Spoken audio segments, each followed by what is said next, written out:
Solicitor Samit Banerjee. আচ্ছা, আপনি solicitor mister Banerjee? বসুন বসুন। Thank you. বলুন, কি খাবেন বলুন। অ্যাটলিস্ট কোনো ড্রিঙ্কস নেই? পূর্ণিমা, না না না, আপনি ব্যস্ত হবেন না। দেখুন, আমাদের সময় খুব কম। মিস্টার মুখার্জির মেয়ে মিস জয়ন্তী মুখার্জিকে একবার ডাক। সে তো বাড়ি নেই। বাড়িতে নেই? কোথায় গেছেন? সে তো বাড়ি নেই, ঠিক কোথায় গেছে আপনি তা জানেন না, তাই তো?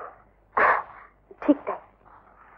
জানেন, মিস্টার মুখার্জি মারা যাওয়ার পর আপনাকে আমি অনেক খুঁজেছি।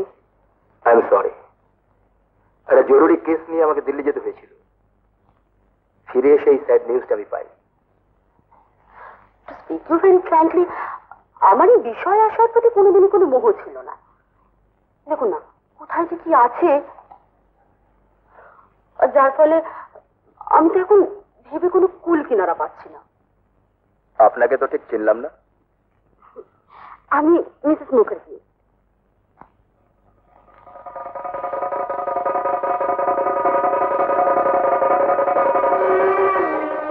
সেটা প্রমাণ সাপেক্ষ। তাই নাকি? আপনার রায়ের উপর ফ্যাক্ট নির্ভর করে না?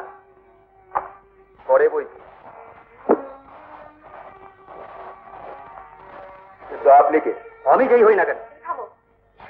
আপনাকে না, দাঁড়ান দাঁড়ান দাঁড়ান, আগে এর বিষয়টা বুঝেন। উনি যে মুখার্জি ফ্যামিলির কেউ নন, এ তো বেশ ভালো করেই বুঝতে পারি। তার মানে উনি আপনার অ্যাপয়েন্টেড নিউলি কোনো পার্সন।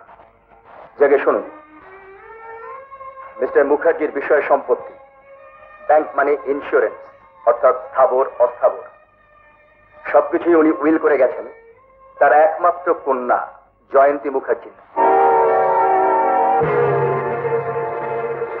আর মিসেস মুখার্জি প্রতি মাসে ভরণ পোষণের জন্য পাবেন 1000 টাকা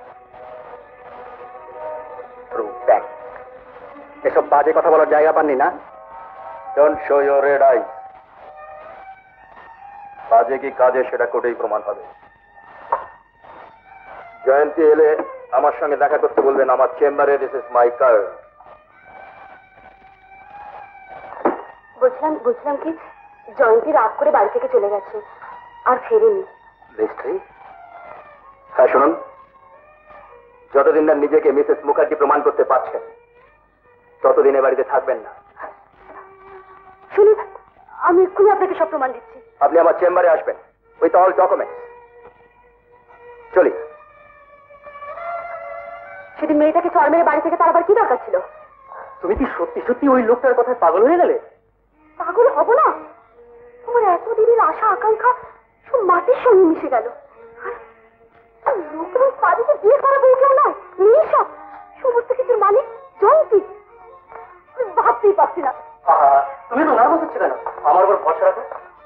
ইনকর্মেন্ট তো যা চায় তা পায়। আপনার যেমন বিয়ে হোক। কিন্তু এখন কি হবে সেটা বলো। দাঁড়াও দাঁড়াও দাঁড়াও, আজ সত্যটা যাচাই করি। তাছাড়া মেয়েটা তো পালিয়ে যাচ্ছে না, আর যাওয়ার সময় তো বলেই গেল ওই হরিহরপুর না কোথাও ঠাকুমার বাড়ি যাচ্ছে। দরকার হলে জয়ন্তীকে সেখান থেকে তুলে নিয়ে